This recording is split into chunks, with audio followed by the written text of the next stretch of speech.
you hear cool. one, you can't just brace yourself; they're gonna come out because they're very territorial and they kind of just do that. Start hearing the tweet, tweet, tweet. They just go kind of crazy. It's kind of like a little loop. Welcome to Photographer Profile. My name is Nathan Rupert. I started this podcast to give photographers a worldwide platform to share their work and stories.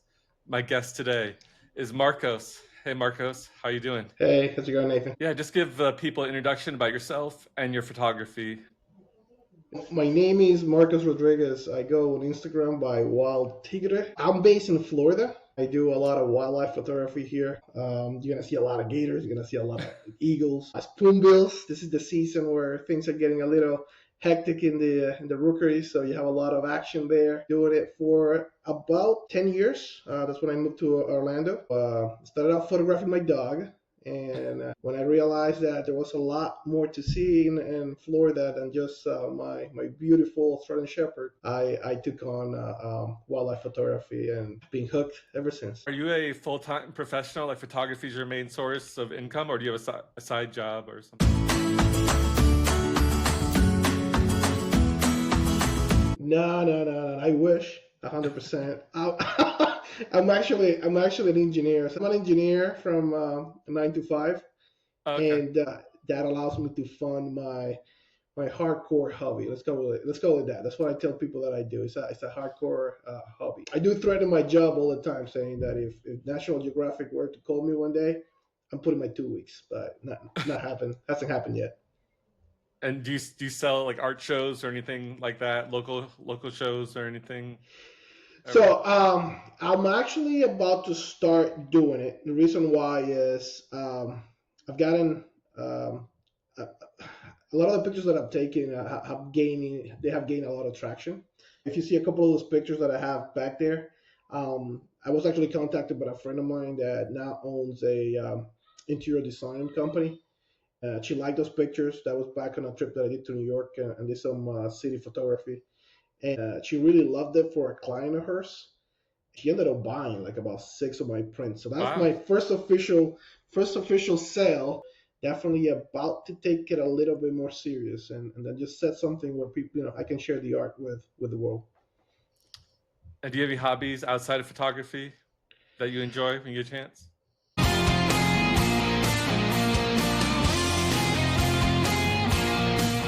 I do cycle. I play basketball a lot. I go to the gym, video games. So I do like all sorts of sports. I'm average on all of them, but I play them all. I play softball, play baseball before, so I try to keep myself active with all of those things. I'm a gamer myself. Any games you're playing right now? Let me caveat that my hobbies have taken a hit as of late because I have a 1-year-old and a 4-year-old. But when I do have time to play, I love the MLB The Show games. I do that a lot of that because those are easy, like in and out. I go in and play a little game, and then I'm off to do something else. Yeah. Awesome. Well, let's not keep people waiting here. Let's go to your picture showcase. Here, let me share do my it. screen. This is one I picked from the ones you sent me. Can you see that? Oh yeah. Yeah, just tell us about the shot. That was my first time ever photographing the Florida scrub jay, and the way it happened, right? They're just in certain parts of Florida because they're an endangered species, right? I remember getting into Mary Island, which is one of the wildlife preserves that we have here in my area, and going in very early. And I went with the hope of photographing this bird. I remember asking somebody in the morning, one of the people that tend to the parks, and I was like, hey, where have they seen this like lately? He sent me to one of the trails, and which I happened to go by myself. There was nobody there, right? Yeah. So it was boring, man. Probably the first 2 miles, I'm walking in, I'm seeing nothing, and I get to the middle of nowhere, and I heard something. I pull up my phone. I try to kind of see how the scrub jay sounds, and it's like, oh, that sounds pretty similar, and I hear it again. And then when I look around, I'm not lying to you, 5 of them started flying around, and I'm in the middle of nowhere. Like I'm wishing somebody's looking at me like, is this really happening, right?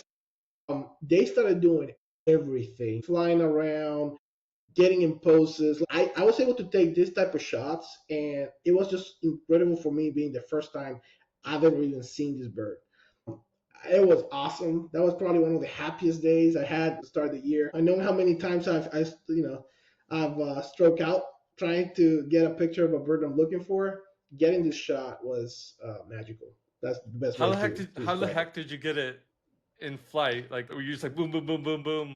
How did you Yeah, capture it? so I normally I shoot with Nikon, right? So I have a Nikon Z8. I definitely had it shut up on probably 20 frames per second. They allowed me to do that because I'm telling you, like after I found those birds, it was probably me and the birds for like a good hour.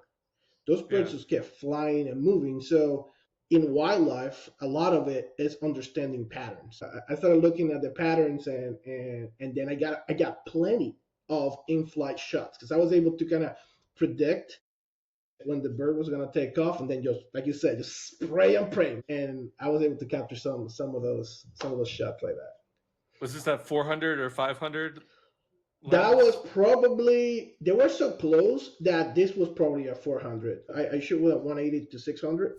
Okay. So I can tell you, I didn't even have to go the full 600 because they were so close. It was a very intimate moment. Many times I actually missed shots because they were too close. That's how amazing of an experience that was. The average person doesn't understand how hard it is to get a bird in flight. It's not easy. It takes a lot of practice, a lot of years. It does take a lot of practice understanding patterns, movements, right? Because they can be very unpredictable. Learning how to pre-focus, not focusing on the bird, but where they might be like in a split second after that. I wasn't actually focusing on the bird because the bird was behind that. If you see the there's a little bit of a foliage like on the back. The bird was sitting behind it. I was actually focusing in front of the bird. So when it took off, it made it that easier to kind of pick up the bird and then get that picture. Okay. Let me share your next one here. Now this is something I haven't seen before. Yeah, so that's one again, stories, man. I have stories behind this picture. So I just posted, as a matter of fact, yesterday, another picture from that sequence. Best way to describe it, be in the right place, right time type of thing.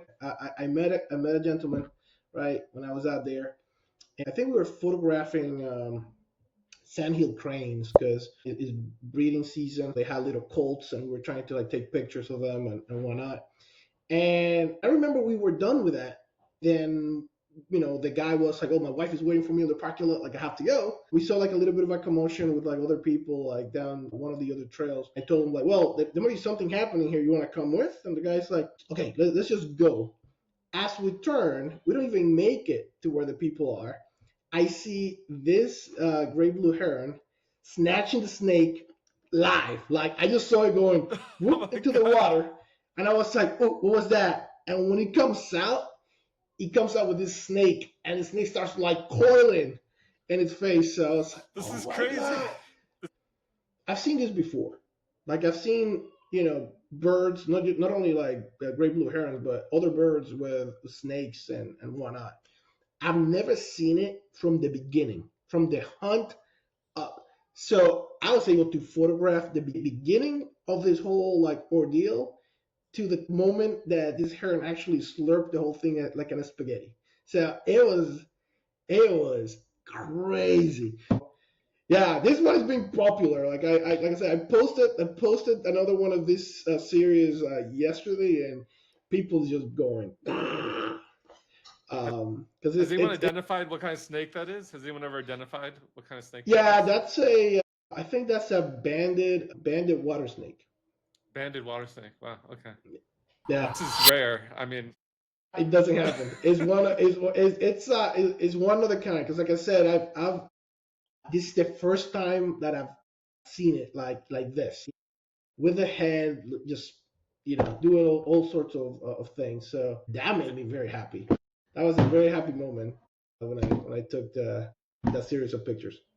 did you submit this to any contest? Did you win any money or They're awards for they're this snake? fresh, man. They're just fresh. They're coming out at the oven. I have to find out where to send them because I'm pretty excited. I tested waters by posting to my Instagram, and then I'm pretty active on like Reddit and like other forums where like photographers like go in and post. I posted it on the page for the wetlands that I went to. That was taken at the Orlando wetlands.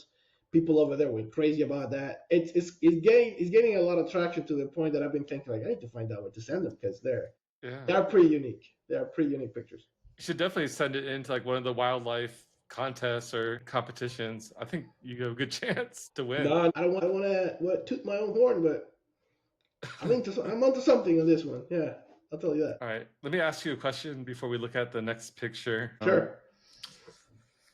What excites you to go out there in these wildlife preserves and these parks? What excites you to keep doing this?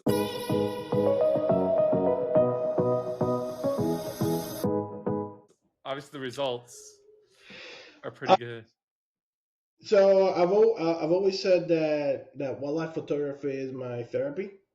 Both the experience of being out there in the wild, but also even the technicality of editing and then getting back home and kind of just getting lost in that process. I think I mentioned I'm an engineer, 9 to 5, so photography kind of blends very nicely into my techie side because I get to also kind of learn editing softwares and I kind of just understand that and then it allows me to also get my more artistic side together. I'm telling you, when I get lost on those trails, I have a very hectic life. I'm a 4 year old, 1 year old, a wife, a dog, life, work, everything. When I'm out there, it's just me, breathing and really disconnecting from everything else in my life. I have a very unique schedule because I only work Monday through Thursday.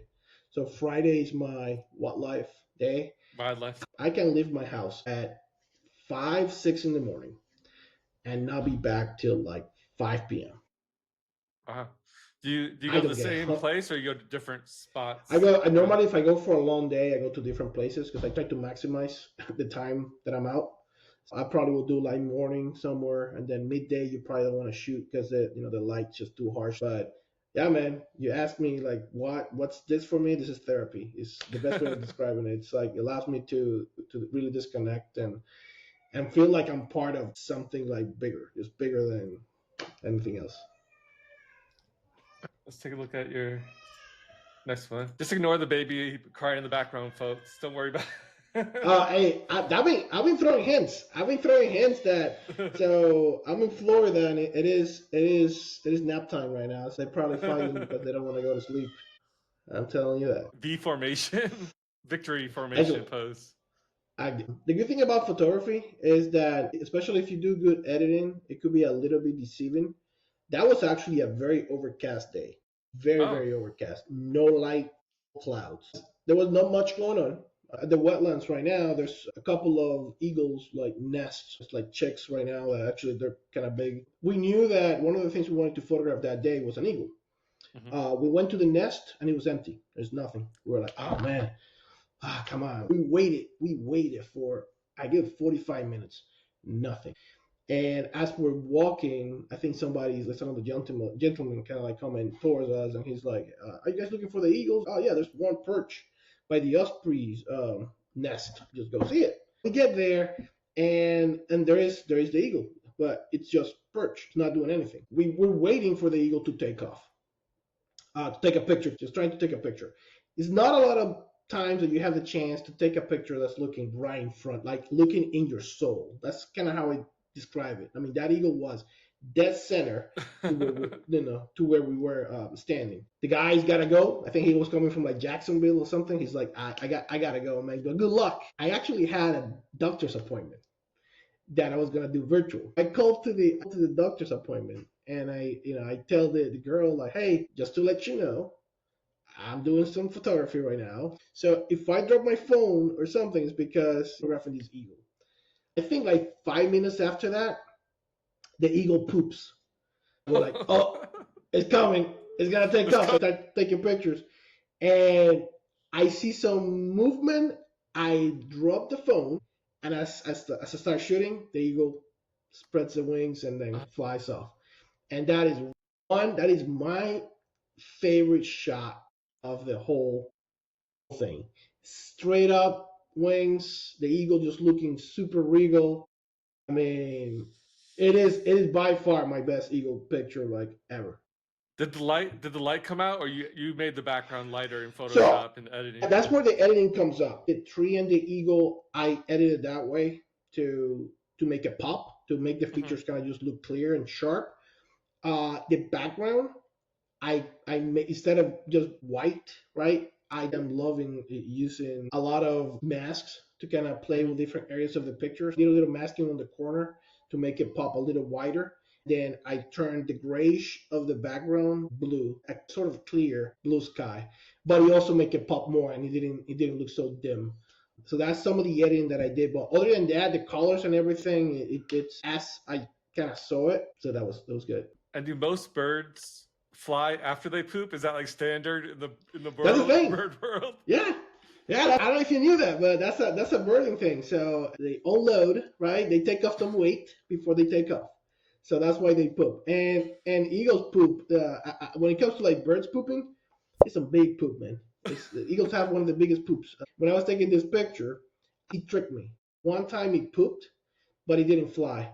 So instead of catching the eagle flying, I actually caught the eagle pooping. So that was funny, but yeah, that's a trick. If you see a bird pooping, it's because it's about to take off. That's gonna help my zoo photography next time at the zoo shooting birds. I'm gonna remember Yeah, that that's how that you get all tip. those action shots. Yeah. Awesome. All right, before we look at your next picture, do you have any advice you can give to people just starting out in wildlife photography that want to get similar images to what you've done? What about like any advice to beginners that you can give to people? First of all, uh, you can take pictures with any gear. Don't be afraid of just taking a kit camera and kind of getting out there and having fun. The good thing about wildlife photography is that you don't have to start with anything exotic because you have access to a lot of wildlife probably where people live. Then the patterns, starting with like easy subjects. So here in Florida, we have a lot of like sandhill lanes, right? Yeah, So sandhill you can cranes. photograph those. They're not afraid of people. They get close to you, and you can get some amazing pictures. I started taking pictures of those at the beginning. Now I see them, and it's kind of like. Uh, So I talk to some of my friends and I tell them like, man, I wish I would gain that excitement for some of those back. You can start with subjects that again are more static, more friendly to people. As a wildlife photographer, you set yourself challenges, right? So that's one of the cool things about this genre. You set yourself those unicorns that you want to go shoot. For somebody starting out, start simple. You gotta catch the pigeons. I don't know. I think that's the little bird, the first Pokemon that you kind of catch when you go out there. You gotta start with the little ones, right? And he builds up because the better your skills get, the sharper, right? The sharper your skills get, the more challenge you're gonna be adding every single time to the photography that you do. I mean, I've gained skills that if you ask me like before I was 25, that I was gonna learn how birds sounded, like the different like calls and chirps, and I'll tell you like, you crazy man, I'm clubbing, I don't want to do that. So it's those things. It's like so much that goes into it that it becomes part of your like arsenal of skills, right? First step, if you want to do this, out there, you photographer that wants to do wildlife, get out your little birds. That the little birds that you're like in front of your house, start with those. Find time to then go out, explore, and go catch those big old bad Pokemons, like the really strong ones. Once you get a lot better. can you give us a eagle sound? Do you know the eagle sound? So you know what I found out? So this is what I found out. In the movies when they do the like that sound for like eagles, it is not an eagle. That's actually a red-tailed hawk. Oh wow. Because eagles have a more not so sound. They actually sound more like ah, like they're not like they mean like ah. Nah, that's not it. So I'm not gonna try to attempt it, but I did learn that. It's a fun fact that the sound that they put in the movies for eagles is actually not eagles. It's a red hawk. We learn stuff all the time on this podcast. You That's cool. do. Okay, let's look at your next photo. What kind of bird is this? It's an Eastern Meadow Lark. I love this picture. I actually submitted this picture to the yearly Audubon bird photography contest. I gotta thank you for participating. Email back. But the cool thing about this picture is that it is right in my neighborhood. Remember that I was saying that if you want to do wildlife photography, you don't have to go far sometimes. So one of the things that I do when I don't have time to go out and do big hikes or like drive an hour and a half, 2 hours from my house is that I go and I walk the neighborhood. We are very lucky where I live because we do get a lot of birds that migrate and they happen to just set shop on my neighborhood. But the fact that you have barbed wire in there gives you the hint that it is an urban or semi-urban setting, right? That Yeah. it's not just wild. So that's kind of like the contrast on that picture. So the meadowlarks, they kind of hang out. We have a lot of those. We have a lot of those here in my neighborhood. I told you that I like photographing action. There's action happening there. Like the meadowlark is actually The singing. singing, yeah, singing. It's singing at that point. So it tells you a little bit of a story, right? And that one is I like the urban setting on it with the barbed wire in there. It's everything, man. From the little straw. Did you keep the bottom barbed wire instead of cropping it on purpose, or you didn't really notice that? I kept it on purpose. I kept it Okay. on purpose because I wanted to show. I wanted to show the kind of the layer, levels. the levels. Yeah, I wanted to show the levels of it. The other thing too is that I wanted to have a portrait, just to kind of frame the bird a little higher in the frame, and then you show the transition to like blur on the back, right, where like everything gets lost, then the bird's just like in your face, like just popping, right? Yeah, great That job was pretty cool. on that one. Thank you. All right, let me get your next one. Speaking of pelicans, Oh, that was it. there we go. Pelican. That's one of them. So I told you, right? We get those. That's in my neighborhood. I didn't have to go far for that. Fun story on that. That picture was taken January 1st, New Year's Day. And the reason why I remember is because I don't know why. Something told me in my gut, right, to take my camera on a family walk. My wife had this big idea, first walk of the year with the two kids. Like, kind of let's just go out. I remember taking my camera and just like kind of throwing it under the baby's stroller and be like, hey, let's go for the walk. So we start walking around, and these pelicans are going on a feeding frenzy. And by the way, my whole family is wearing pajamas. Like we're all in pajamas. Like right, we're doing the I look like somebody that just roll out of bed and it's like out with the camera, like in the edge of a retention pond. But it was crazy. That's the best way to describe it. It was just crazy. What is You that? had Catfish or a slug or something? that's a catfish. That's like Oh, it's a a small catfish. cat. Yeah, small catfish. But the reason I remember it was December 1st is because I got so lost. Advice to everybody: if you have a wife, kids, and family, do not go take pictures with her, especially when they tell you they want to do the family walk. Because my wife gave me 30 minutes, and I blew through that. Before I knew it, she left my butt behind. They left me on the family walk. Did you Because sleep I on the was just couch? taking pictures. Did you sleep on the couch? Well, yeah.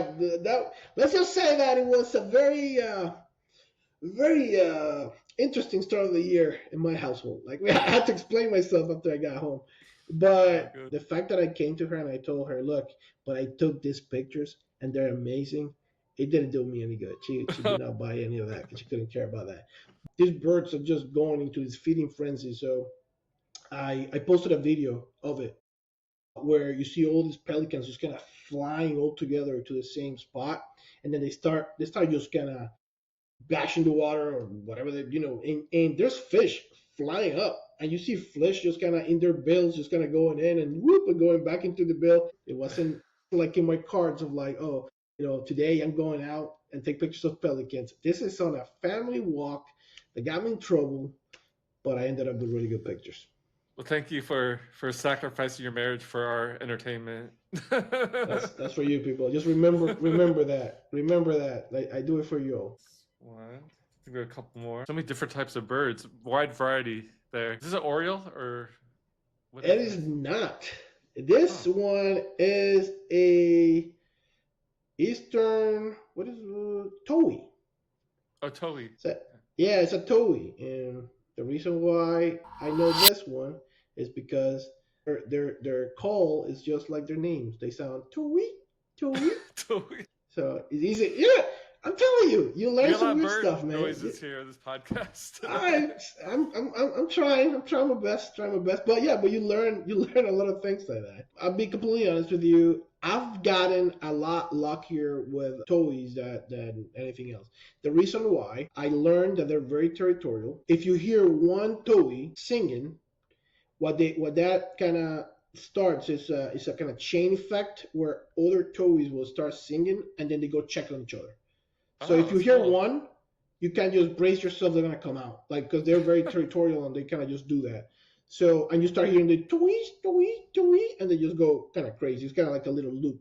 That day when I took that one, I'm walking. I make the turn to go to the area where the scrub jays were, and I heard the toys, and I was like, okay, there's a toy.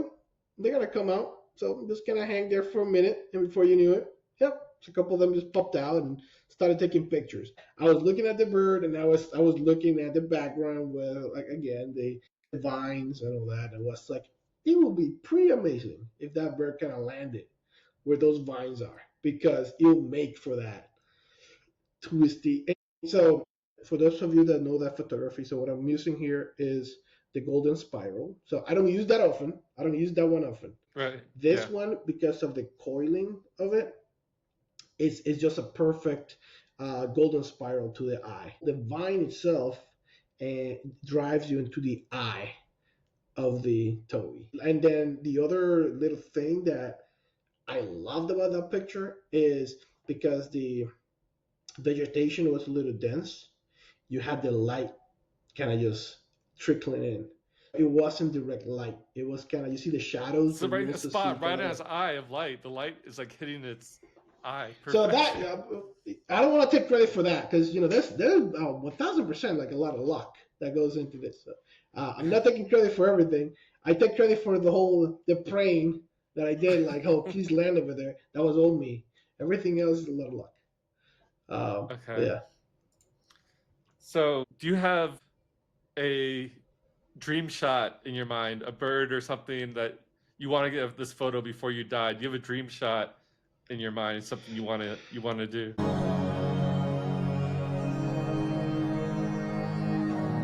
But one of the birds that I've seen lately is a pretty amazing bird is there's a breed of like pelican, giant pelican out of Greece. I don't know if In you've seen Greece, them. okay. Yeah. So there's only two. There's only two. I believe there's only two giant pelican breeds. The American one, and then you have that one. The difference between the American and that is that the ones in Greece, they have this funky like plumage like on their hair that on their head it looks like hair. It's like shaggy hair type of thing. Yeah, they have light blue eyes. Their bills are a lot more orangey in color, and they're just big and majestic, right? They have a wingspan that's ridiculous. And I've seen a lot of people taking pictures of those. And I mean, it's Greece. You find, you're going out there to the Mediterranean to kind of photograph these birds. If you ask me like, what bird would you like to kind of photograph? Yeah. Right now, my mind is like, I want to photograph that pelican. I mean, that pelican is pretty cool. But I have a long list, man. It's just Well, it's start with, just start with so the so pelican so and much to go then see. go Yeah. from That's there. that's a big one. All right, let's take a look at one of your last pictures here. Speaking of spoonbills, this is a spoonbill, right? It is spoonbill season. Ah man, what can I say about this one? What can I say about this one? Hands down, one of my favorite spoonbill pictures that I've taken. The lighting it was a beautiful cold day in January. I wasn't the only photographer over there. Like there were like plenty of people. I was the most daring, I think, out of all of them. Because remember, this is Florida. People don't get too close to the water. Do you wear It's, boots? Did we you wear got some. boots? Yeah, I got hiking boots. Like I do, you know. By the way, people take offense when I tell them that I go hiking in Florida because there's no mountains over here. So they tell me like, "Oh, you're scenic walking. That's what you're doing." It's like, yeah, Scenic no, walk. we got people here. We know, we have something called swamp puppies, aka gators. So you try not to get into the water, but because I wanted to be level with the bird, I was like, Oh my God! You took your life. I'm going down. So I got a little bit into the shore, the kind of like the edge of the water out there. I'm level with this bird, and then after that, it's just a little bit of a waiting game. I kind of got down there, and then as soon as I saw the first little, indication that this thing was gonna take off, I took the Boom, boom, shot. boom, boom, boom, boom. Boom, boom, boom, boom, boom, and then this is one of the booms right here. Do you use a tripod for all your bird shots, or your handheld? And I've been carrying a tripod more often lately because Okay. I'm starting to play with like video for my shots like this. If I think a tripod would be a little bit like burdensome, so you don't wanna mess with it too much. So this is all handheld. Okay. Yeah, Awesome. Yeah, I love the the eye. You light, get the wings perfect. Yeah. yeah, and the light coming through the wings too.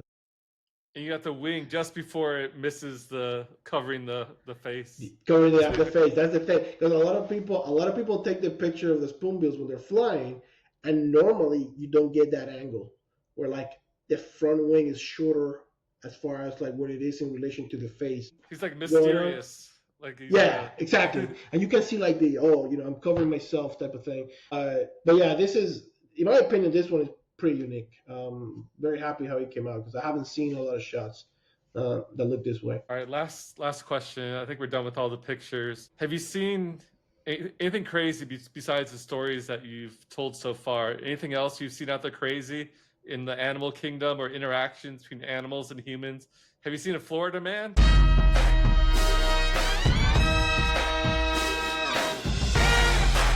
Florida man. I don't know, man. I think I might be the Florida You might man. be the Florida man. I might be the Florida man in the story. One of the craziest things that has happened to me Mm-hmm. personally was that one time I was shooting this one bird, and I didn't even get into the water. I just got into a little bit of tall grass, just a little bit, right? I think it was probably like a green heron or something, and all of a sudden I hear a little bit of like rustling next to me, Yeah. and I go like, oh. When I look to the side, there's like a 9 foot gator coming out, crossing the little road. So I have a picture of the gator doing the crossing, Oh, send that to but me. Send that to me. I want to see it. I will send it. I will send it to you. I have a picture of the gator coming out. So the way it happened is, I think I just got too close to the gator. It was so close that I couldn't even get the full frame of the gator because it didn't give me enough time to back out. So all you can see is like the first seven feet out of the whole nine are coming out. Oh my But gosh. that probably was the craziest thing that ever happened to me out there in the wild, which um, is when I learned that if as long as you don't really really mess with them, for the most part, most of these animals don't want anything to do with you either. Yeah. Um, so, But if that gator or had a maybe bad day, we might not be talking right if that now. gator, if I would have stepped on that gator or something, probably yeah, it would have been a bad day all around. But yeah, but that's the craziest thing that ever happened to me out there. Which is, by the way, the biggest fear my wife has every time I go take pictures. Oh, She's great. always Now she's like, gonna see this and be like, "What are you doing?" oh, oh, she will see this, but Has she heard I that don't think story? I did. I can't remember. I might have on passing or something. Yeah, I did. I did tell her at this point. I don't think I've told my mom. Because my mom is the one that she lives in Orlando now, and sometimes I take her with me, so she's seen what you can find out there. So yeah, let's just say that's their fear, that I might become gator child at some point. Well, stay safe out there. I don't want to hear anything on the news. I'll try. All right. Well, I think that pretty much wraps it up. What's the best way for people to contact you?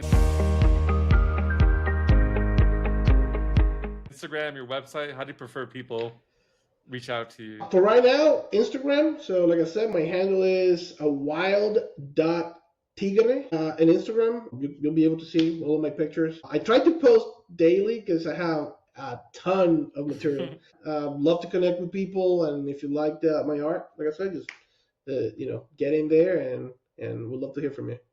Where'd your Instagram name come from? I'm just curious. You just thought it up randomly, or? So my family, I'm Dominican, right? My family's Dominican. So guys in Dominican Republic, we call each other tigre. So I call you tigre, you call me tigre, but it's tiger, just tiger, right? So I do the blend of like my American heritage with like Dominican heritage. I was like, okay, I'm gonna mix it up. One day you have an idea you think is awesome, and then time goes by, and then you might think it's dumb, but at that point you committed. So let's just say I'm committed to it now. But yeah, it is wild.tigre in Instagram. So. All right. Well, thanks for staying up late to do the podcast. I know it's late there. Appreciate you coming on. Thank you so much. All right. You're awesome. Thank you. All right. Nathan. Have a good night. All right. Take care.